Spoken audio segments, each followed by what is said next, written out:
मराठवाड्याच्या कुणबीकरण करण्याच्या मागणीला सहसा कोणाचा विरोध नव्हता. तर अतिशय पॉझिटिव्हली याची चर्चा झाली की मराठवाड्यातला हा प्रश्न ऐतिहासिक, भौगोलिक, पॉलिटिकल सगळ्या अंगाने जुना आहे, तो एकदा सोडवला पाहिजे. जरांगे पाटलांनी अचानक महाराष्ट्रव्यापी हा लढा करायचं ठरवलं आणि महाराष्ट्रातल्या सगळ्या मराठ्यांना कुणबी करा अशी जेव्हा मागणी घेतली त्यावेळेला विरोधाला सुरुवात झाली. हे करण्यामागे जरांगे पाटलांचं काय धोरण होतं हे काही कळलेलं नाही, समाजाला पण कळलेलं नाही.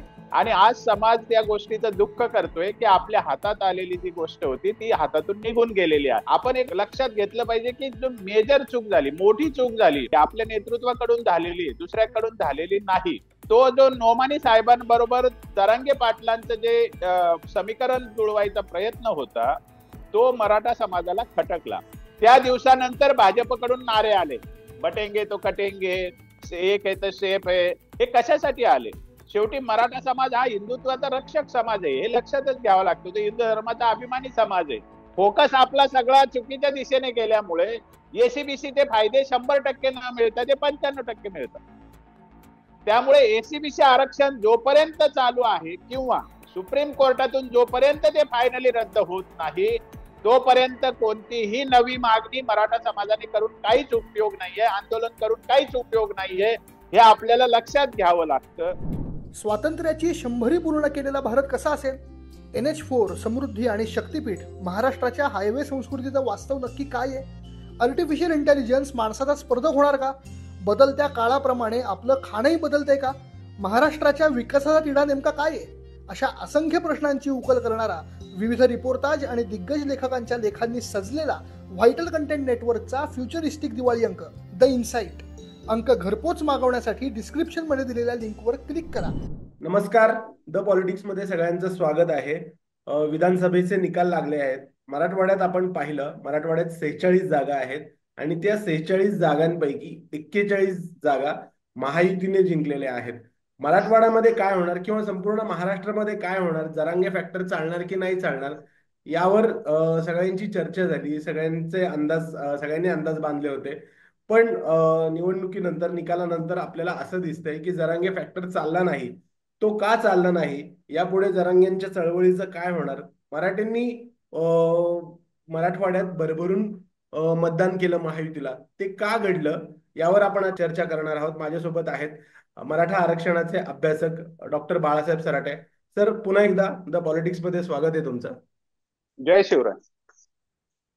सर, काय वाटतं, निवडणुकीचे निकाल बघता मराठ्यांनी महायुतीला मतदान केलं हे नाकारता येत नाहीये, असं का घडलं आणि जरांगे फॅक्टर का चाललं नाही, काय वाटतं? नाही, आता खरं म्हणजे आता निवडणूक होऊन 8 दिवस झालेले आहेत. जो काही एक म्हणजे उत्साह असतो निवडणुकीचा, विजयाचा, तो आता संपलेला आहे. आता खरं अनालिसिस करण्याची आता ही वेळ आहे. आपण जर विचार केला की मराठा समाज हा महायुतीच्या म्हणजे भाजपच्या, देवेंद्र फडणवीसांच्या खरंच विरोधात असतो का, तर मागच्या 2019ला किंवा 2014ला काही तो त्यांच्या विरोधात नव्हता. ही वस्तुस्थिती आहे. मग आता आपण असं अनाकलनीय असं जी भूमिका घेतो की त्यांनी महायुतीला मतदान का केलं वगैरे, असं काही नाही. मराठा समाज हा तसा हिंदू धर्माचा अभिमानी आहे आणि प्राप्त परिस्थितीत जे योग्य वाटतं आणि समाजात एकूण समाज जे मेनस्ट्रीम समाज असतो म्हणजे ओबीसी असेल किंवा कोणत्याही जाती असतील, तसंच मराठा समाज पण या महाराष्ट्राचा एक मेनस्ट्रीम समाज म्हणून, मुख्य प्रवाहातला समाज म्हणून भूमिका घेत असतो.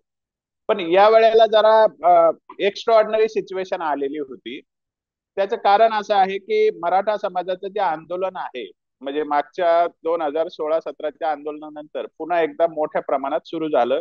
ते गेल्या वर्षी साधारण ऑगस्टच्या शेवटच्या आठवड्यापासून ते सुरू झालं आणि पहिल्या 2 महिन्यात या आंदोलनाची जी मागणी होती त्याला प्रचंड यश आलं आणि मराठवाड्यापुरता प्रश्न सुटण्याची शक्यता निर्माण झाली होती. आणि सांगायचं म्हणजे या मराठवाड्याच्या कुणबीकरण करण्याच्या मागणीला सहसा कोणाचा विरोध नव्हता. म्हणजे इव्हन ओबीसीचा विरोध नव्हता, छगन भुजबळ साहेबांचा विरोध नव्हता, देवेंद्र फडणवीसांचा विरोध नव्हता किंवा शरद पवारांचा किंवा कोणाचाच याला विरोध नव्हता. हे मी का सांगतोय की समाजाच्या लक्षात यावं की आपल्या मागणीचं काय झालं. आणि तोपर्यंत छगन भुजबळ मैदानात आले नव्हते किंवा विरोधी कोणीही समोर आलेलं नव्हतं. म्हणजे एक अनुकूलता सगळ्या दृष्टीने निर्माण झाली होती. सरकारने न्यायमूर्ती शिंदे समिती नेमली होती. त्यांनी एक आधारभूत नोंदी शोधल्या होत्या की मराठा समाजाची इकडे रेकॉर्ड सापडत नाही पण कुणबी आहेत हे लोक.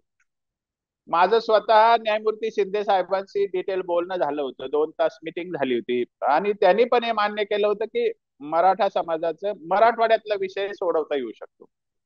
मी स्वतःच जरांगे पाटलांचं डेलिगेशन घेऊन 9 सप्टेंबरला सरकारकडे गेलो होतो आणि आम्ही 10-12 जण त्याच्यात होतो.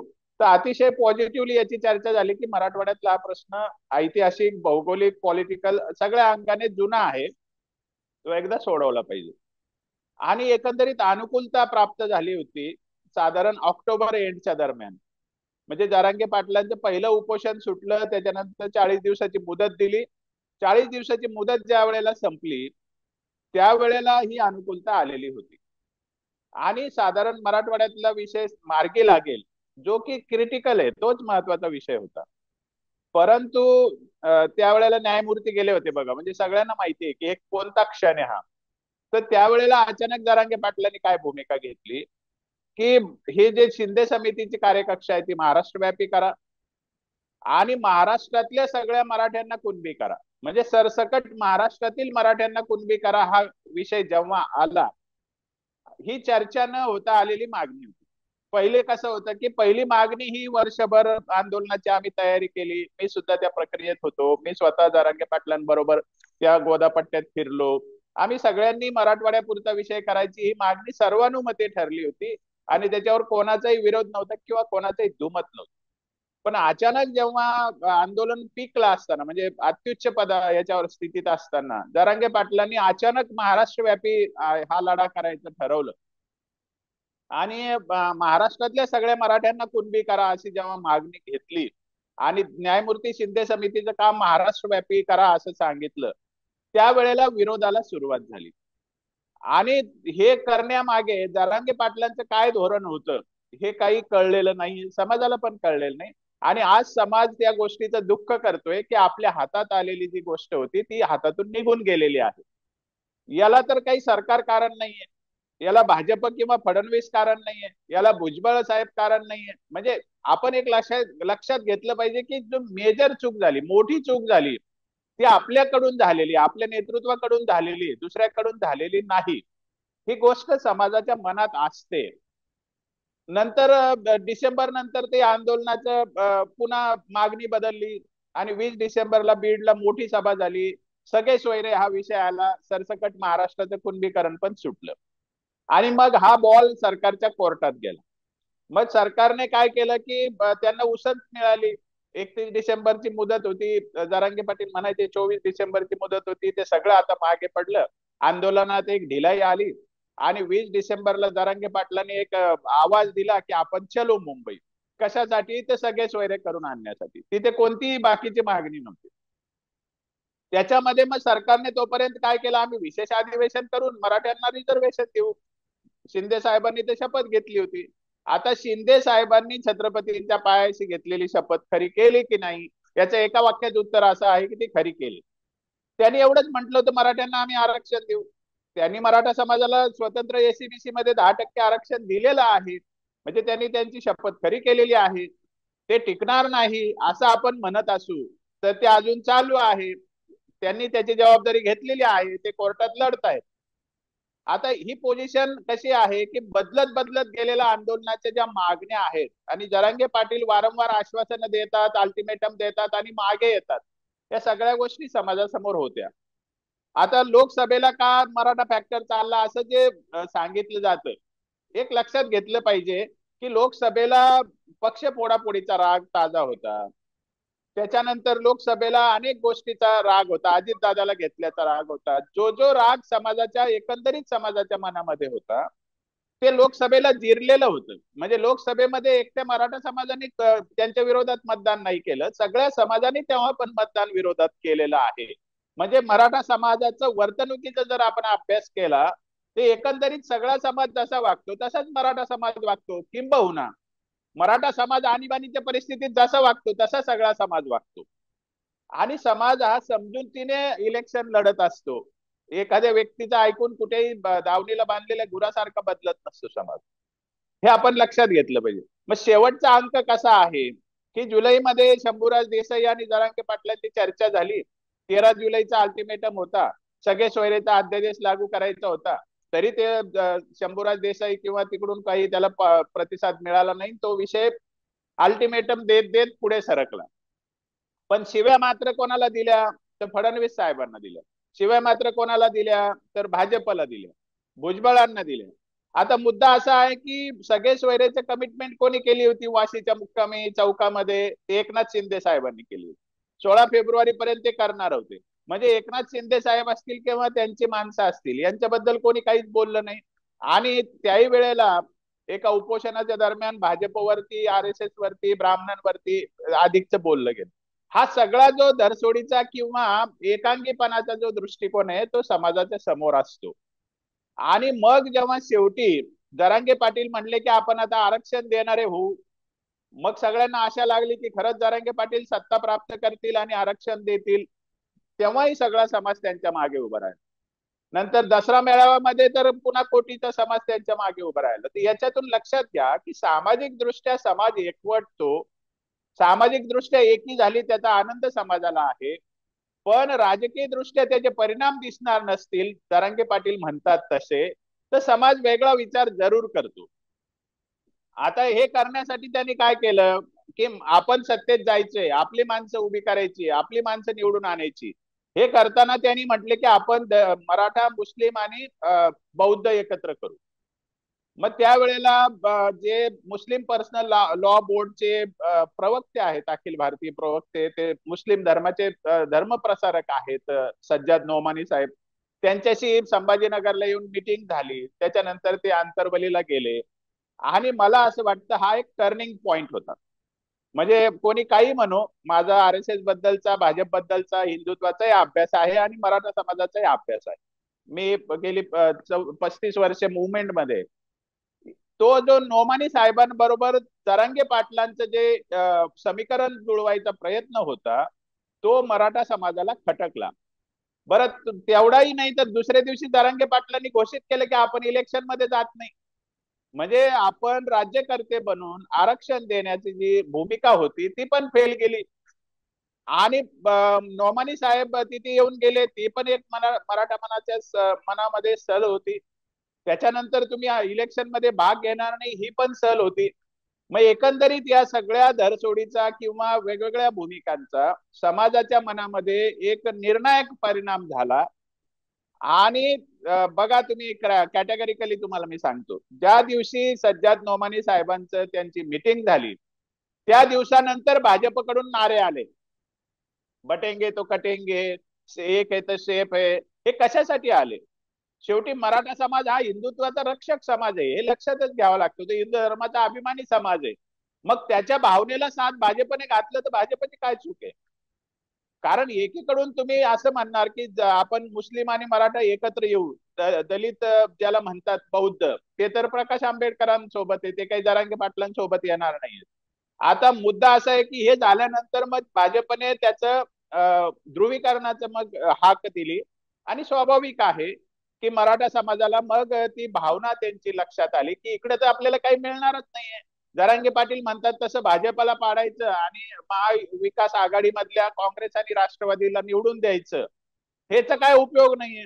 ओबीसीत आरक्षण तर तसेही शरद पवार साहेब देणार नाहीत किंवा काँग्रेस देणार नाहीये. भाजपने तर स्पष्ट केलं तेही देणार नाही. म्हणजे ओबीसीतल्या आरक्षणाचा प्रश्न हा निकाली निघणारच नाहीये. उलट आपण मुसलमानांना बरोबर घ्यायचं कशासाठी आणि त्यांच्या बरोबर जायचं कशासाठी, हा मुद्दा सुरू होतो. आणि मग सज्जाद नोमानी साहेबांनी 269 जागांची घोषणा केली महाविकास आघाडीच्या. त्यांना निवडून द्या म्हटलं. ज्या लोकांनी भाजपच्या बाजूने मतदान केलं त्यांच्यावर बहिष्कार टाका म्हटलं. या सगळ्या गोष्टी समोर मराठा समाज सुद्धा बघत असतो. आणि मग राष्ट्रीय प्रवाहाचे ज्या गोष्टी असतात, राष्ट्रहिताच्या ज्या गोष्टी असतात, तिकडे मराठा समाज नॅचरली साहजिकच जास्ती लक्ष देतो. आरक्षणाचा प्रश्न कोणाकडूनच सुटत नाही, ओबीसी आरक्षणाचा. तर मग आपण निदान हिंदुत्वाच्या भूमिकेत का जाऊ नये? कारण शरद पवार साहेबही त्याचा काही प्रश्न सोडवत नाहीये आरक्षणाच्या दृष्टीने. म्हणून मग त्यांनी मुस्लिमांच्या भूमिकेला विरोध करण्यासाठी हिंदुत्वाची भूमिका घेतली, जे की 2014ला घेतली होती, 2019ला पण घेतली होती. ती भूमिका काही हा समाज विसरलेला नसतो आणि हा समाज निर्णायक भूमिका घेतो तेव्हा महाराष्ट्रातल्या भूमिका बदलतात, हे लक्षात घेतलं पाहिजे. आणि म्हणून या वेळेला जेव्हा ओबीसी कन्सॉलिडेटेड भाजपच्या मागे जाणार, बाकीचे वरिष्ठ उच्च भ्रू जाती सगळ्या भाजप बरोबर जाणार, अजितदादाचं मत आहे, मराठा समाजाचं मत आहे, शिंदे साहेबांचं मत आहे, मराठा समाजाचं मत आहे, आणि भाजप, एकनाथ शिंदे साहेब आणि अजितदादा यांच्या सगळ्या मतांचं जेव्हा कन्सॉलिडेशन झालं आणि त्याच्यात मराठा समाजाचं मतदान हे मोठ्या प्रमाणात आलं, त्यामुळे भाजपचा जो विजय आहे तो अनाकलनीय आहे, आश्चर्यकारक आहे. सगळा समाज एकवटला म्हणून असा निर्णय होतो, ही वस्तुस्थिती आहे.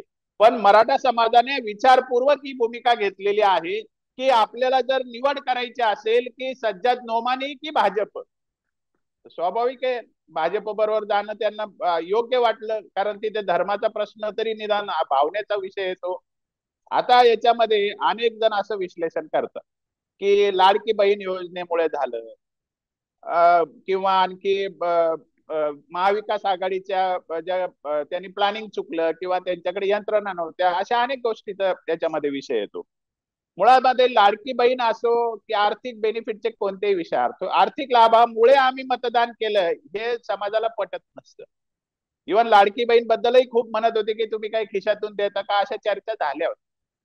पण जेव्हा प्रश्न हिंदुत्वाचा आणि मुस्लिमांच्या कन्सॉलिडेशनचा येतो तेव्हा त्याला त्या सगळ्या गोष्टीचं मदत मिळते, एक उदात्तीकरण होतं, एक व्यापक सामूहिक जनभावना तयार होते, तेव्हा ते मतदान बदलतं. ही गोष्ट पण खरी आहे की या इलेक्शन मध्ये काही वेगळ्या गोष्टी दिसल्या. एक म्हणजे एकंदरीत मतदानाचा टक्का वाढला. मग हा काय कोणामुळे वाढला, तर हा व्यापक जनभावना पेटल्याशिवाय वाढू शकत नाही. 269 जेव्हा मुस्लिम धर्मगुरूने जाहीर केलं की यांना आपल्याला निवडून आणायचं आहे, त्याच्या विरोधात जेव्हा व्यापक जनभावना तयार होते तेव्हाच टक्का वाढतो. त्याच्यानंतर महिलांच्या मतदानाचा टक्का वाढला, म्हणजे लाडकी बहीणमुळे लोक प्रलोभनात नसतील आले, स्त्रिया ज्या काही आहेत महिला, पण त्याच्यामुळे मतदानाकडे जागृती तर झाली ना, मतदार जागृती तर मोठ्या प्रमाणात झाली त्या गोष्टीमुळे. आणि शहरी महिलांनी सुद्धा मग मतदान केलं. ज्या महिलांना लाडकी बहीणचा फायदा नाही मिळाला, ज्या नोकरीत आहेत किंवा अशा उच्चभ्रू महिला आहेत, त्यांना कुठे लाडकी बहीणचा फायदा मिळाला, पण त्यांनी सुद्धा मतदानामध्ये मोठ्या प्रमाणात भाग घेतला. म्हणजे खरं म्हणजे काही गोष्टी मला या इलेक्शन मध्ये खूप चांगल्या सकारात्मक का वाटतात. एक तर मोठ्या प्रमाणात मतदान झालं, आणि दुसरी गोष्ट महिलांचं मतदानाचा टक्का मोठ्या प्रमाणात वाढला. केवळ लाडकी बहीणचा वाढला नाही तर ज्यांना पैसे मिळाले नव्हते अशा महिलांनी पण मतदान केलं. हे जनभावनेचा हा विषय असतो. आणखी तुम्हाला याच्यात व्यवस्थेदक लक्षण सांगतो की मुस्लिम महिलांनी त्या प्रमाणात मतदान केलं का भाजपला किंवा महायुतीला, तर नाही केलं. म्हणजे लाडकी बहीण म्हणून त्यांनाही फायदा मिळाला होता. म्हणजे प्रमाणाचं लक्षात घ्या तुम्ही, ज्यांना फायदा मिळाला नाही अशा महिलांनी सुद्धा मोठ्या प्रमाणात मतदान केलं, शहरी महिलांनी. आणि महिला ज्या मुस्लिम महिला आहेत त्यांना फायदा मिळाला होता तरी त्यांनी त्या प्रमाणात मतदान केलं नाही. हा हिंदुत्वाचा मुद्दा येतो. म्हणून मी पहिल्या दिवसापासून सांगतो की भाजपचं यश किंवा महायुतीचं यश हे व्यापक हिंदुत्वाच्या जनभावनेचं यश आहे. मग व्यापक हिंदुत्वाची जनभावना कुठून सुरू झाली, स्पार्क कोणता आहे, तर मराठा समाजाच्या प्लॅटफॉर्मवर, व्यासपीठावर जेव्हा मुस्लिम पर्सनल लॉ बोर्डचे प्रचारक, धर्मप्रसारक मौलाना सज्जद नोमानी साहेब तिथे गेले आणि जरांगे पाटलांना डॉक्टर आंबेडकर म्हटले, महात्मा गांधी म्हटले, मौलाना आझाद म्हटले, ही गोष्ट लक्षात येते समाजाच्या. तो एक स्पार्क होता, तो एक टर्निंग पॉइंट होता. मग त्याच्यानंतर सुरू काही होऊ शकतं. म्हणजे एका दिशा एकदा ठरली तर त्या दिशेला कन्सॉलिडेशन होणारच, परंतु तिथून पुढे सगळं हे ध्रुवीकरणाला सुरुवात झाली. आणि योगायोगाने महाविकास आघाडीकडे त्याच्या विरोधात बोलण्यासारखं काही नव्हतं. म्हणजे उलेमा संघटनेने दिलेले लेटर हेडून त्या मागण्या केलेल्या होत्या काँग्रेसकडे, त्या मागण्या खरं म्हणजे राष्ट्रहिताच्या विरुद्ध होत्या, तरी त्या त्यांनी मान्य केल्यासारखं दाखवलं होतं काँग्रेसने. ही गोष्ट सुद्धा समाज मनावर परिणाम करते. आणि हा मराठा समाज मुस्लिमांच्या विरुद्ध आहे याचा अर्थ असा नाही मुळामध्ये हा विषय असा आहे की तुम्ही का असं कन्सल्टेशन करता, मग तुम्ही करणार असाल तर आम्हाला पण केलं पाहिजे, अशा मतदानाच्या काळामध्ये या भावना तयार होतात, कन्सल्टेशन होतं.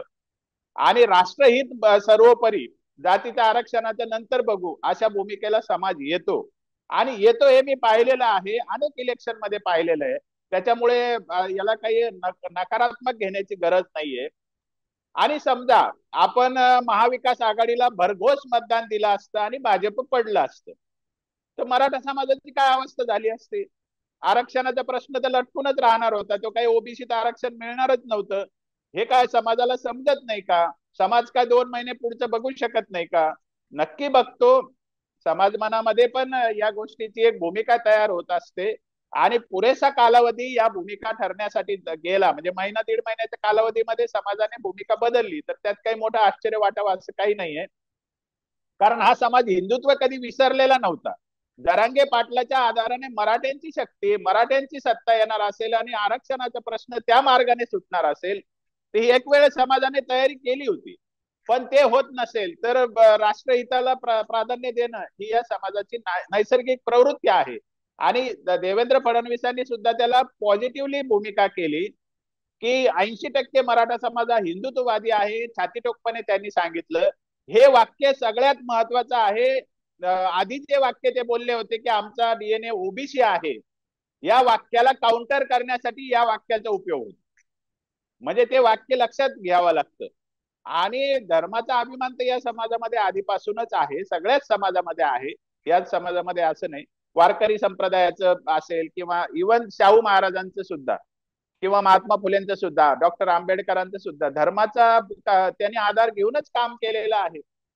म्हणजे वेदोक्त प्रकरण काय धार्मिक नव्हतं का? सार्वजनिक सत्य धर्म काय धार्मिक नव्हतं का? बाबासाहेब आंबेडकरांनी धर्म चक्र प्रवर्तन केलं तर ते काय धार्मिक नव्हतं का? म्हणजे धर्म ही भावना समाज मनामध्ये असतेच. आणि त्याला कोणी विरोध करत असेल तर त्याच्या विरुद्ध समाज एकत्रित पेटून उठतो. त्यामुळे लाडकी बहीणच्यामुळे जागृती झाली असेल, पण फायदा न मिळालेल्या महिलांनी सुद्धा मोठ्या प्रमाणात मतदान केलं. या इलेक्शन मध्ये सर्वदूर जास्ती प्रमाणात मतदान झालं. आणि हिंदुत्वाच्या दृष्टीने एक स्पार्क तयार झाल्यामुळे व्यापक भूमिका, म्हणजे आता याच्यात हिंदुत्व तसं नाहीये जसं म्हटलं जातं. अजितदादाला सुद्धा त्यांनी सम्मिलित करून घेतलं. एकनाथ शिंदे साहेबांचं तर बाळासाहेबांचं हिंदुत्व ते सांगतातच. म्हणजे अजितदादा सारखा घटक सुद्धा याच्यात विजयी होतो. म्हणजे हिंदुत्वाच्या एक पक्षामध्ये अजितदादाला सुद्धा त्यांनी असिमिलेट केलं, म्हणजे सम्मिलित करून घेतलं. हे व्यापक गोष्ट आहे. इथे मुस्लिमांची बाजू घेऊन पोलरायझेशन करणारे जे लोक आहेत त्यांना पाडलेलं आहे. हे लक्षात घ्यावं लागतं. म्हणजे अजितदादा हे उद्धव ठाकरेपेक्षा हिंदू समाजाला जवळचे झालेले आहेत, ही वस्तुस्थिती आहे. म्हणजे ही व्यापक भूमिका आहे. त्यामुळे त्यात आश्चर्य वाटावं असं काही नाहीये. हे लक्षात घ्यावं असं मला वाटतं. म्हणजे ज्या आंदोलनातून, ज्या मराठा आरक्षण आंदोलनातून मनोज जरांगे पुढे आले, त्या आंदोलनाचं काय होणार, पुढची दिशा काय असेल? आणि या निमित्ताने विधानसभा निकालाच्या निमित्ताने जरांगेंची विश्वासार्हता कमी झाली आहे का? आणि मराठा आरक्षण आंदोलनाचं पुढे काय होणार, काय वाटतं? हे पहिल्यांदा आपण जरांगे या व्यक्तीबद्दल बोलू. जरांगे पाटलांची विश्वासार्हता कमी झाली एका समाजामध्ये, तर असा एकदम निर्णय करता येणार नाही. सामाजिक नेता म्हणून जरांगे पाटलांचं स्थान मराठा समाजाच्या मोठ्या प्रमाणात घटकामध्ये आहे. आता राजकीय जेव्हा जरांगे पाटील एखाद्याला मतदान करा असं ते स्पष्ट बोलले नाही, पण धरसोड करीत बोलले. तर त्यामुळे जरांगेंचा नेमका आदेश काय हे छातीटोकपणे कोणी सांगू शकत नाही. त्यामुळे समाजाने राजकीय भूमिका वेगळी घेतलेली आहे. आता उद्या जरांगे पाटलांनी समजा शेतकऱ्यांच्या कर्जमाफीचा विषय घेतला, किंवा वीज बिल माफीचा विषय घेतला, किंवा अन्य सामाजिक विषय घेतले, मोठ्या प्रमाणात समाज त्यांच्या मागे जाऊ शकतो. ही वस्तुस्थिती आहे. आता जरांगे पाटलांच्या व्यक्तिगत विश्वासार्हतेवर मी शंका घेऊ शकत नाही. कारण मला जे दिसतंय की अजूनही समाज त्यांच्या मागे आहे, पण तो सामाजिक नेता म्हणून आहे. ही भूमिका आपल्याला लक्षात घ्यावी लागते. आता राहिला आरक्षणाचा मुद्दा. तर आरक्षणाच्या बाबतीत जरांगे पाटलांच्या ज्या भूमिका आहेत त्या स्पष्ट नाहीयेत, हे समाजाला समजतंय. म्हणजे काही लोकांना उगाच वाटतं की आम्हाला भुजबळांना धडा शिकवायचा आहे, आम्हाला ओबीसींना धडा शिकवायचा आहे. मग ते आम्हाला विरोध करतात म्हणून आम्हाला ओबीसीतच आरक्षण पाहिजे.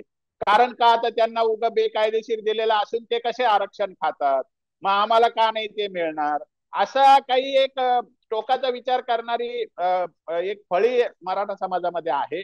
आणि त्यांना वाटतंय की जरांगे पाटील म्हणतात ओबीसीत आरक्षण तर पाहिजेच आम्हाला ओबीसीत आरक्षण. पण हा घटक जो आहे याचा एकतर शिक्षणाशी आणि आरक्षणाशी कमी संबंध आलेला आहे असं एकंदरीत म्हणावं लागतं. दुसरा मुद्दा काय आहे की जे काँग्रेस आणि राष्ट्रवादीचे पारंपरिक मतदार आहेत आणि मराठा आहेत त्या लोकांना पण केवळ भाजपच्या सरकारच्या विरोधात काहीतरी आंदोलन चालू राहावं, ते लोक पण जरांगे पाटलांची मागणी बरोबर आहे म्हणतात आणि जरांगे पाटलांच्या मागे उभं राहून ते आंदोलन चालू कसं राहील याकडे लक्ष देतात. म्हणजे याच्यामध्ये दोन घटक लक्षात घ्या की मराठा समाजाचा जो राजकारणाच्या बाहेरचा घटक आहे तो म्हणतो की बाबा ओबीसीने फुकट खाल्लं, ओबीसीने बेकायदेशीर खातात, भुजबळ असं करतो, हाके तसं करतात म्हणून आम्हाला पाहिजे ते, असं म्हणणारा एक वर्ग आहे. पण त्यांच्या आरक्षणाशी शिक्षणाशी फार संबंध नाहीये. ते गाव कुसातले तरुण आहेत किंवा आणखी एक याच्यातला विषय येतो की ज्या लोकांना झेडपी पंचायत समितीमध्ये ऍस्पायरेशन्स म्हणजे पक्षाचे नाहीत पण त्यांना वाटतं आपल्याला जरांगे पाटलांच्या मदतीने निवडणुका लढवता येतील, असाही काही घटक त्यांच्या बरोबर आहे. त्याच्यानंतर काँग्रेस राष्ट्रवादीचा पारंपरिक मतदार आहे तो शिकलेला असेल किंवा गाव कुसातला असेल, त्यालाही जरांगे पाटलांची मदत घेऊन भाजपच्या विरोधात वातावरण बनवत राहावं या गोष्टीचा ते सहारा घेतात. त्यांनाही वाटतं ओबीसीच्या आरक्षणाची मागणी लावून धरली पाहिजे कारण भाजप अडचणीत येऊ शकते. परंतु आता भाजपच्या सरकारने किंवा शिंदे साहेबांनी अशी कोणती लपोलपी केलेली नाहीये. त्यांनी आधीच सांगितलं की आम्ही देऊ शकणार नाही, आम्ही देणार. शरद पवार साहेब देणार आहे की त्यांना विचारा, तर ते तर तेही म्हणतात की आम्ही देऊ शकत नाही. म्हणजे मुळामध्ये असं लक्षात घ्या की ओबीसीत आरक्षणाची मागणी ही आता प्रॅक्टिकली शक्य आहे का, ते याच्या निर्णयाला यावं लागेल समाजाला की ते प्रॅक्टिकली शक्य नाही. 2015 पासून तर 2022 पर्यंत मी स्वतःच ओबीसीत आरक्षणाची मागणी करीत होतो, कोर्टात लढत होतो. माझी केस आजही पेंडिंग आहे कोर्टामध्ये आणि तोपर्यंत होण्याची एक शक्यता वाटली होती. पण सुप्रीम कोर्टाने जेव्हा मराठा समाज मागासलेला नाही असं लिहिलंय, असं सांगितलंय, ते बरोबर चूक याच्यावर काही बोलता येत नाही कारण तो सुप्रीम कोर्टाच्या घटनापीठाचा निर्णय आहे. म्हणजे मराठा समाज हा सामाजिक शैक्षणिक दृष्ट्या मागास नाही हे सुप्रीम कोर्टाने जेव्हा निर्णय दिला त्याच्यानंतर मग प्रश्नचिन्ह उभं राहतं की आपण सामाजिक शैक्षणिक मागास ठरल्याशिवाय ओबीसीत जाऊ शकत नाही. सुप्रीम कोर्टाच्या निर्णयानंतर शिंदे साहेबांनी शुक्रे कमिशन नेमलं आणि मोठा डेटा गोळा करून मराठा समाज सामाजिक शैक्षणिक मागास आहे हे सांगितलं. परंतु हा प्रश्न अजून कोर्टासमोर आहे. हायकोर्ट त्याच्यामध्ये मला वाटत नाही की ते आरक्षण मान्य करेल कारण सुप्रीम कोर्टाचा निर्णय आत्ताच आलेला असल्यामुळे आता नवीन काय घडलं 2 वर्षात असं प्रश्न विचारले जातात. त्यामुळे कसंही करून ती केस चालू आहे, आरक्षण चालू आहे, पण ते टिकेल की नाही असा प्रश्न आहे. मराठा समाजाच्या मनामध्ये हा प्रश्न गंभीर आहे की एसीबीसी टिकणारच नाही तर आम्ही करायचं काय.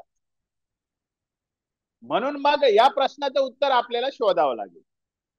तर आता ओबीसीत जर कोणी घालणारच नाही ही वस्तुस्थिती आहे. ओबीसी आरक्षण मराठा समाजाला कोणताच राजकीय पक्ष देणार नाही ही वस्तुस्थिती आहे आणि जरांगे पाटलांचं सरकार काही आता 5 वर्ष येणार नाही ही पण वस्तुस्थिती आहे.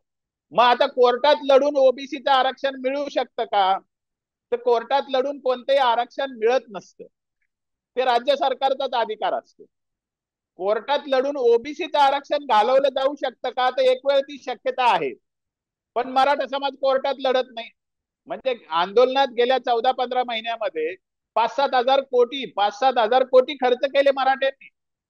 बैठका असतील, संमेलनं असतील, काय जेऊ खाऊ घालणं असेल, किती मोठ्या प्रमाणात खर्च झालेला आहे. म्हणजे एका वेळेला एक कार्यकर्ता जर सभेला गेला तर 1,000 रुपये खर्च होतो. असा खर्च 5-7 हजार कोटीचा झालाय मराठा समाजाचा मागच्या 15 महिन्यांनी.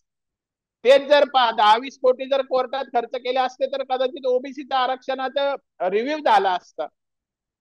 पण तिकडे मराठा समाज लक्ष देत नाही, दुर्दैवाने ही खरी गोष्ट आहे. आणि ते अजूनही काही मराठा समाजामध्ये कोणी अशी भूमिका घेत नाही, जरांगे पाटील अशी भूमिका घेत नाही की आपण कोर्टात लढून ओबीसीला धडा शिकवू म्हणून. त्याचं दुसरं एक कारण बारीकसं असं आहे की समजा ओबीसी आरक्षण घालवायची भूमिका घेतली तर जरांगे पाटील जर भूमिका घेतील की ओबीसी आरक्षणाला आव्हान द्यायचं, तर मग ते ओबीसी विरुद्ध हे सिद्ध होईल. मग त्यांना म्हणता येणार नाही मी सगळ्यांचा तारणहार आहे. हा मुद्दा येतोच. आणि त्याच्यामध्ये आणखी एक अजून विषय येतो की समजा ओबीसीच्या आरक्षणाचा रिव्ह्यू केला, त्यात जे आता मराठा समाज कुणबी म्हणून आरक्षणात गेलेले आहेत ते साधारण मराठ्यांपैकी 60% लोक कुणबी झालेले आहेत. मग त्यांच्या पण आरक्षणाचा प्रॉब्लेम तयार होईल.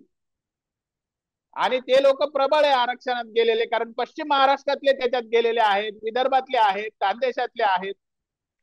मग आता विदर्भ, खानदेश आणि पश्चिम महाराष्ट्र या ठिकाणचा मराठा समाज जो आहे तो कशाला रिव्ह्यूच्या बाजूने भूमिका घेईल? कारण ते स्वतः कुणबी म्हणून आरक्षणात आहे, पॉलिटिकल रिझर्वेशन पण ते घेतात, केंद्रातही ओबीसी म्हणून ते रिझर्वेशन घेतात. मग 60% मराठा समाज ऑलरेडी ओबीसीत आहे कुणबी म्हणून, तर मग ते ओबीसी आरक्षणाला चॅलेंज देण्याची भूमिका कोणी घेऊ शकत नाही ना. मग हे म्हणणं सोपं आहे की तुम्ही का लढत नाही, म्हणजे आम्ही का लढत नाही म्हणजे काय, समाज का लढत नाही हा प्रश्न आहे माझा. तर नाही लढत याला काही प्रॅक्टिकल अडचणी आहेत, त्याही लक्षात घ्याव्या लागतात. म्हणजे कोर्टाचा मार्गही बंद होतो, सरकारचा मार्गही बंद होतो, म्हणजे ओबीसीत आरक्षण देण्याची परिस्थिती शिल्लक राहत नाही. जरी ओबीसीतलं आरक्षण बेकायदेशीर आहे हे मान्य केलं तरी कायद्याची तरतूद आहे की त्यांना रिव्ह्यू करून योग्य आरक्षण दिलं पाहिजे. नाही होत ते प्रॅक्टिकली. मराठा समाज ते करत नाही आणि सरकारही ते करत नाही, कोर्टही ते करत. मग या परिस्थितीत एससीबीसी आरक्षण जे 10% दिलेलं आहे, भारतामध्ये कोणत्याही एका जातीला 10% आरक्षणाचा वाटा मिळत नाही. एकमेव मराठा समाज असा आहे की ज्याला 10% आरक्षणाचा वाटा मिळतो. याच्यावरही लोक म्हणतात की त्याच्यावर दोन ऑब्जेक्शन आहे. एक म्हणजे ते राज्यापुरतं आहे, ते टिकणार नाही आणि ते कमी आहे, म्हणजे 10% कमी आहे असं म्हणतात, कारण आम्ही 30% आहोत, मग 10% आरक्षण कसं? पण मुळामध्ये ही वस्तुस्थिती मान्य केलेली पाहिजे ना आधी की आपण 50%, 60% तर आधीच कुणबी झालेलो आहोत. म्हणजे 35% जर 60% कुणबी झाले तर उरतात किती? 10-15% मराठा समाज उरतो. मग 10-15% मराठा समाजाला 10% आरक्षण हे खूप चांगलं आहे. हे आपल्याला प्रत्यक्ष जमिनीवर विचार करावा लागेल ना. हे काय सरकारला समजत नाही, हे काय ओबीसीच्या नेत्यांना समजत नाही. मराठ्यांना पण, मराठा समाजातल्या बहुतांश लोकांना हे समजतं ना की बाबा आपल्यावर खरंच अन्याय झाला का जमिनीवर.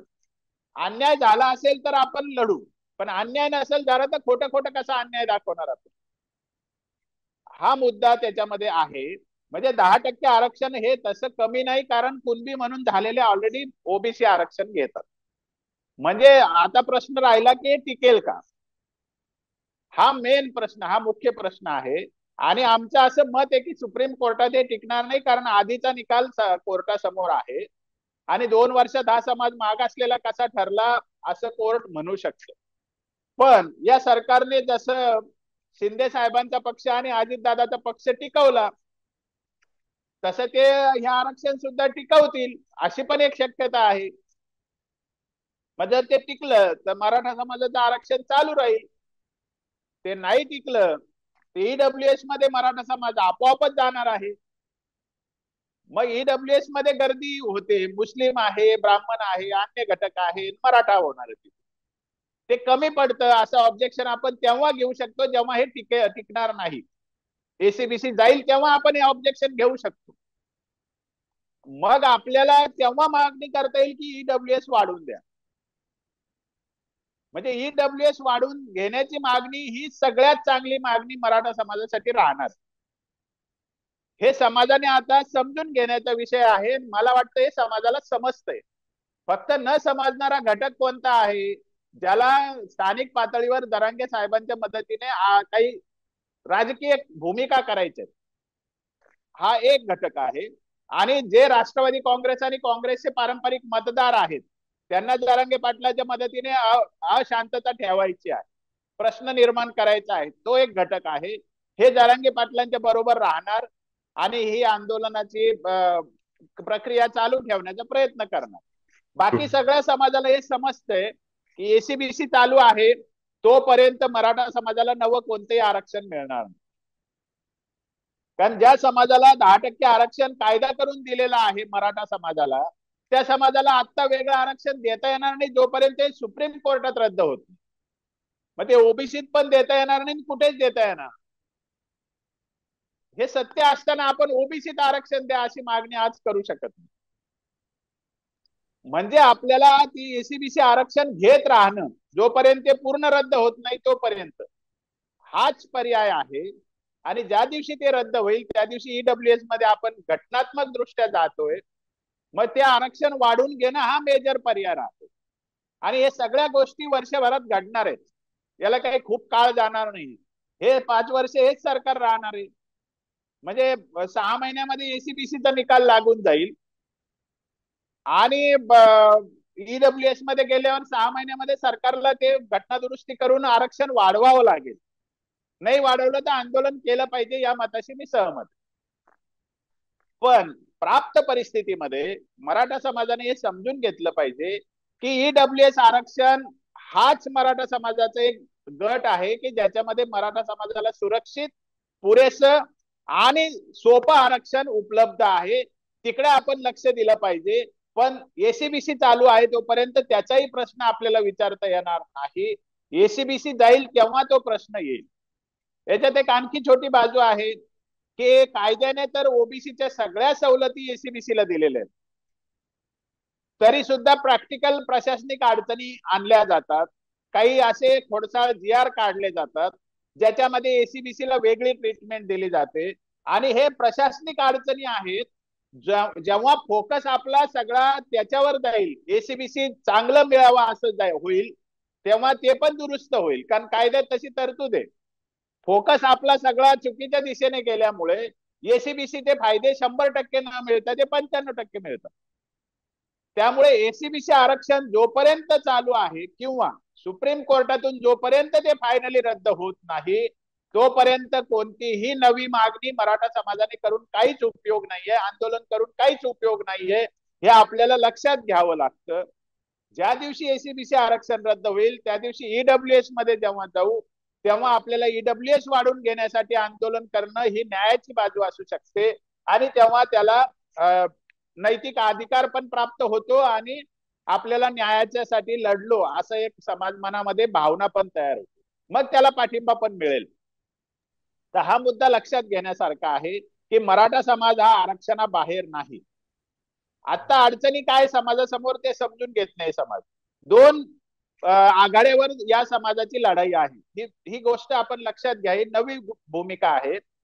2 आघाड्यावर या समाजाची लढाई आहे. एक आघाडी आहे की उच्चभ्रू मेन स्ट्रीम जो पॉलिसी मेकर समाज आहे, धोरणकर्ता समाज जो आहे, उच्चभ्रू आर्थिकदृष्ट्या सधन आणि नियंत्रक समाज आहे. हा एक समाज आहे की याच्याशी सामान्य मराठा समाजाची लढाई आहे. दुसरा ओबीसी मध्ये जे हितसंबंध तयार होऊन एक ओबीसीचा गट तयार झालेला आहे, फळी तयार झालेली आहे, त्याच्याशी दुसऱ्या बाजूला या समाजाची लढाई आहे. पण या दोन्ही प्रकारच्या लढाई लढण्यासाठी मराठा समाजाला तयारी करावी लागेल.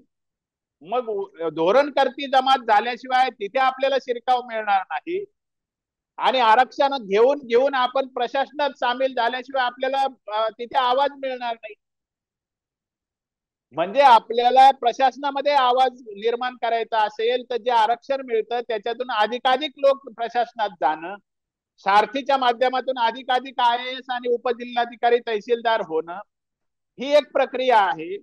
आणि मग आपली पण फळी तयार होईल तेव्हा समाजाला न्याय मिळेल.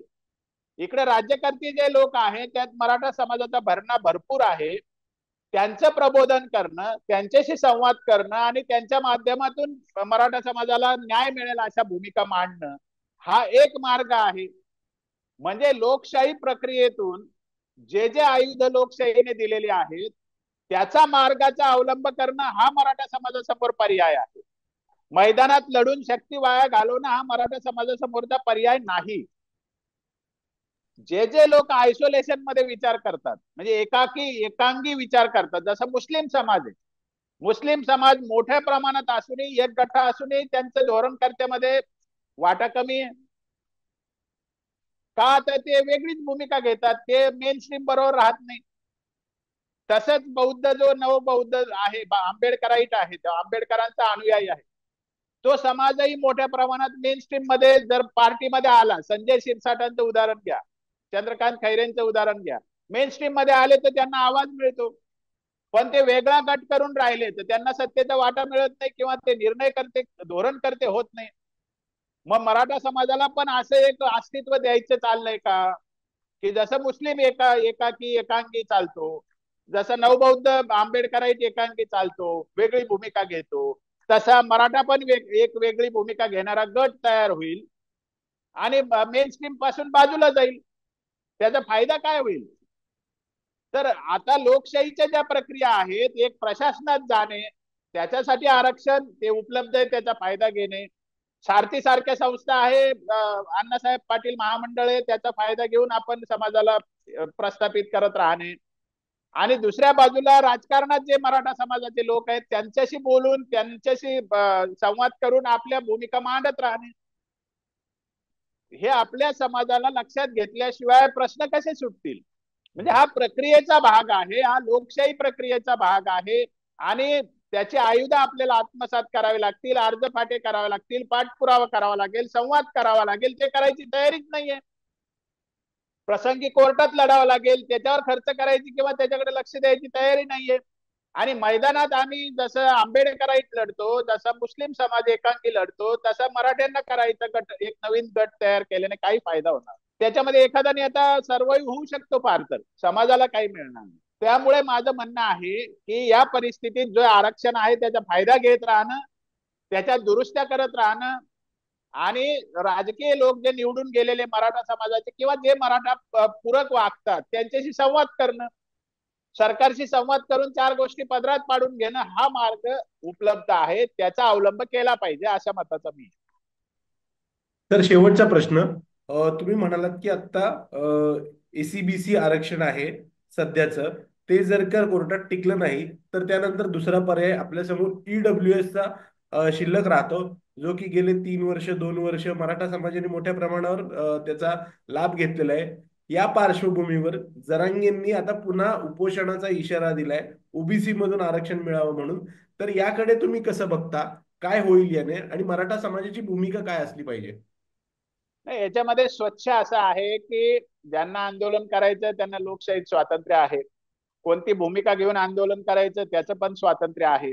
त्यामुळे व्यक्तिगत काही मी कोणाच्या विरोधात बोलणार नाही. समाज म्हणून भूमिका घ्यायची असेल तर समाजाला हा विचार करावा लागेल की कोणती मागणी आपली व्यवहार्य आहे, कायद्याच्या कसोटीवर आज टिकू शकते, आणि प्रॅक्टिकली ती सरकार मान्य करू शकतं, याचा विचार समाजाला करावा लागेल. ज्यांना राजकारणच करायचं किंवा जे काँग्रेस राष्ट्रवादीचे मतदार आहे त्यांना या सरकारला अडचणीतच आणायचं, ते काही करू शकतात, त्याला काय आपला विरोध असण्याचं कारण नाही.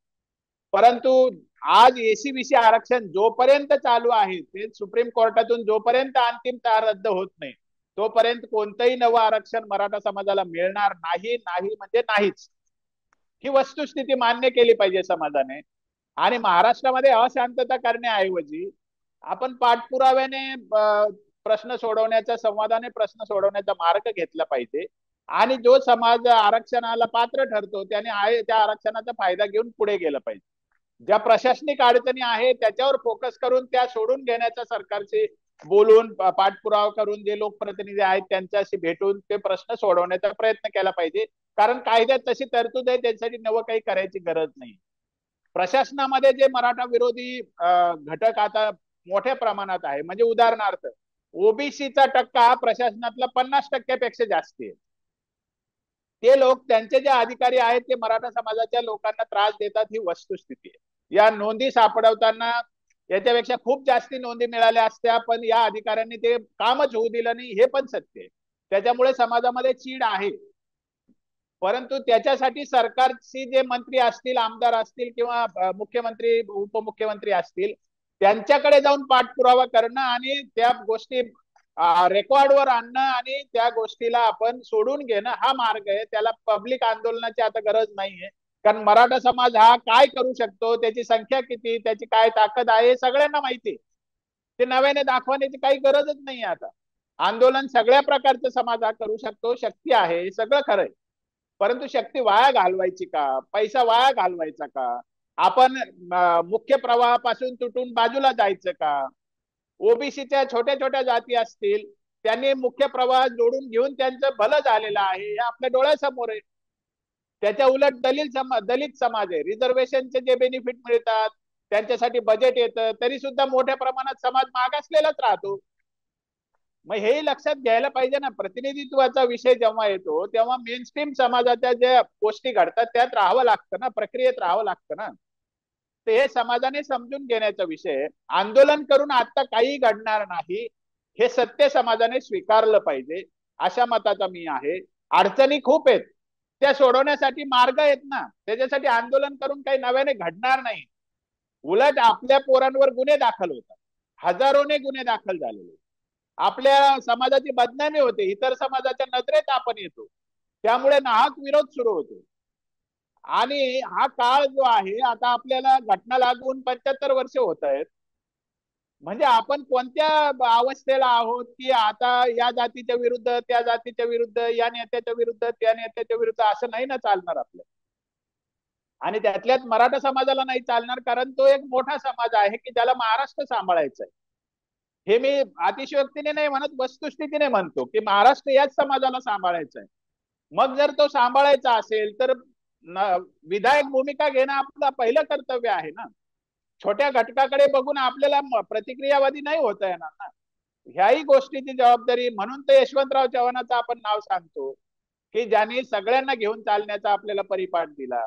तर या गोष्टीची आठवण जर ठेवली आपण, तर जे मिळत आहे ते पूर्णांशाने कसं मिळेल, आणि उद्या एसीबीसी गेलं तर आपण ईडब्ल्यूएस कसं वाढून घेऊ, या गोष्टीकडे लक्ष दिलं पाहिजे.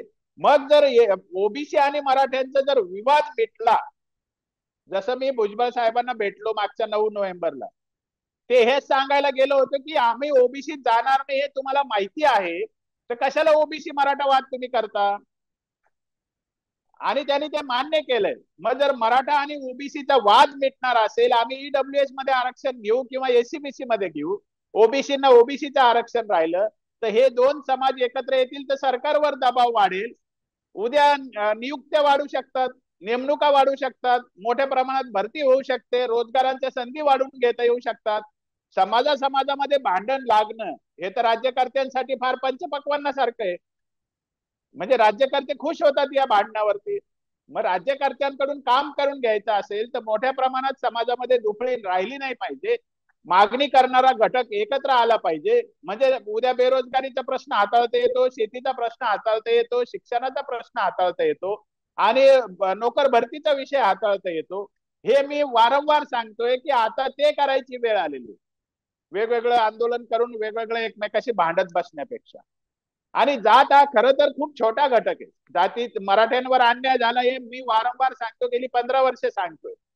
पण अन्याय झाला हे खरं आहे.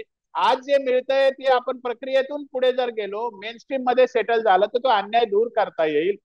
आणि विधायकता समोर ठेवली पाहिजे, पॉझिटिव्हिटी समोर ठेवली पाहिजे. नकारात्मकतेने आपण अजून एकाकी पडू, आयसोलेट होऊ, ही भीती आपण लक्षात घेतली पाहिजे. आणि समाजाने आता सरकारला वर्ष 6 महिने काम करू दिलं पाहिजे. त्यांचं बघितलं पाहिजे ते काय भूमिका घेतात. त्यांना स्थापन झाले नाही केले 4 दिवसात आम्हाला ते असं म्हणणं पण सोयीचं नाहीये. आपण त्यांच्या व्यवहाराकडे पण आपण निरीक्षण केलं पाहिजे, त्यांना काहीतरी संधी तर दिली पाहिजे. आता त्यांना पूर्ण शक्ती मिळालेली आहे, कदाचित ते चांगला, आणखी चांगला विचार करू शकतात. याच्यावरही आपल्याला त्यांना एक विश्वास ठेवलाच पाहिजे ना. नाहीतर आपण नुसतंच आंदोलन करतो असं झालं तर आपण त्यांच्याही नजरेतून उतरून जाऊ ना. हे लक्षात घ्यावं लागतं. आणि त्यामुळे मला असं वाटतं की समाजाने आता आंदोलन करून नवं काही मिळणार नाही, याची नोंद घेतली पाहिजे आणि विचार केला पाहिजे. एवढंच मी सांगू शकतो. तर खूप खूप धन्यवाद, तुम्ही द पॉलिटिक्सशी बोललात. नेहमीप्रमाणे मराठा आरक्षण आंदोलनाविषयी इन्साइटफुल माहिती दिलीत. आणि वेगवेगळे पर्याय तुम्ही आता समोर ठेवले, ईडब्ल्यूएस सांगितलं, एसीबीसी सांगितलं, हे अनेक पर्याय उपलब्ध असताना पुन्हा ओबीसीतून आरक्षण मिळण्याच्या मागणीला मराठा समाजाने किती पाठिंबा दिला पाहिजे यावर तुम्ही अतिशय विश्लेषणात्मक बोललात. खूप खूप धन्यवाद. आपण पुन्हा भेटू. तुर्तास येथेच थांबू. आपले खूप आभार. जय शिवराय.